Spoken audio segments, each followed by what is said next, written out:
there, how are you doing? Welcome back to my channel.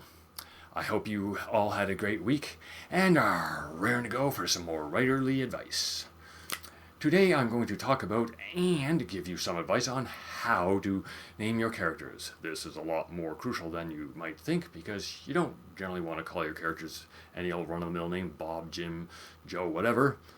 So without further ado, let's get right into it, shall we? Well, unless you're thinking about how you'd rather me do a dance or something else here. Well, wrong channel for that, and heavy metal fans like me aren't dancers. But a digression that was. So now what you've been waiting for. Tips on how to name your characters. Number 1. No similarities. One of the first things you should make sure you don't do is have major characters with names that start with the same letter, such as John, Jake, and Jack, or Jane, Joan, and Joanne.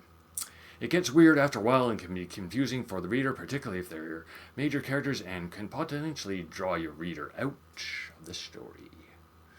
There's only one time I ever saw this working, was in the TV show Newhart.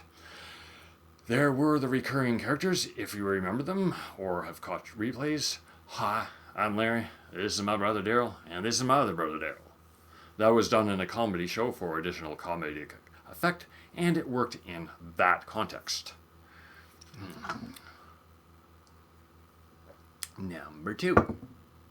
No unpronounceable names. You will likely be tempted in this if you are writing a sci-fi or fantasy story. All I can say is, don't. What I mean is, I once read a science fiction book where there was a character from a non-human race. The name was something like this, right on the screen. I don't know how to pronounce that. That was kind of, shall I say, well, I don't actually know what to say other than don't do that. Because it will draw your reader out of the story and make them want to jump out a window. You can have exotic names, just make sure the reader can actually pronounce them. This was done well in Star Trek if you're a fan. Think Spock, T'Pau, or T'Pol as Vulcans, or for the Klingons, Worf, Kang, Kor, and Koloth. Number 3, consider the character's role. For the protagonist or hero, it might be a good idea to have them with bold names like Alden, Declan, or anything along those lines. The antagonist might have something like Darth Vader. Well, actually don't use that unless you're looking to get sued.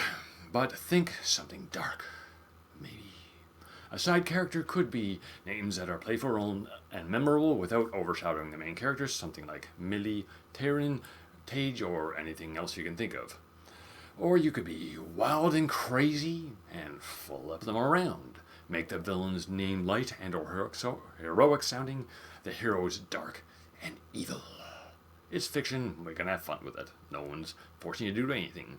Number 4, ethnic names.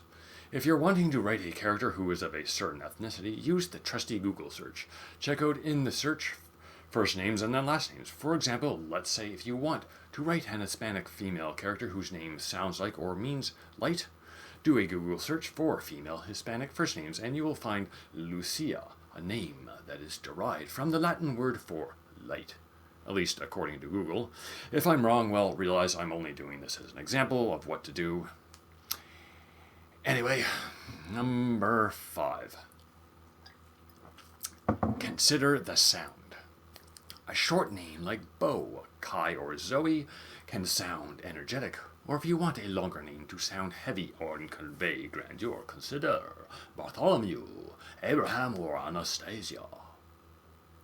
You could also, if you choose, you can use alliteration like Kai, K, or famous characters Peter Pan or Peter Parker. Just whatever you do, don't call your character John Johnson, because they might jump out of the book and slap you silly. Number 6, match the name to the setting. While I earlier said you should not have the names that readers can't pronounce, you can still experiment with the name of your character in a sci-fi or fantasy setting, something like Mornellus or Olanaran. For a historical setting, you can always use the old Google search engine to find out what common names were back when your story is set, and also where they were set, not just time but place as well.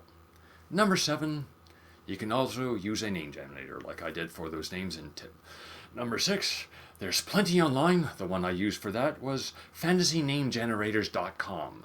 Use one of those if you really get stuck and if you've been staring at the blank screen for so long you can't remember when you last ate or had a shower. Or there might be a huge mess that's stinking up your home. Trust me when I tell you, when the bacon is grazing on the broccoli, it's probably time to clean the fridge. So there you have it, my 7 tips for naming your characters. I hope you enjoyed the video, and if so, slap that like button, subscribe to my channel, and don't forget to ring that bell to be notified when I release new videos. And if you're so inclined, subscribe to my newsletter. The link is in the channel description. Have a great day and week. Until next time, so long, everybody.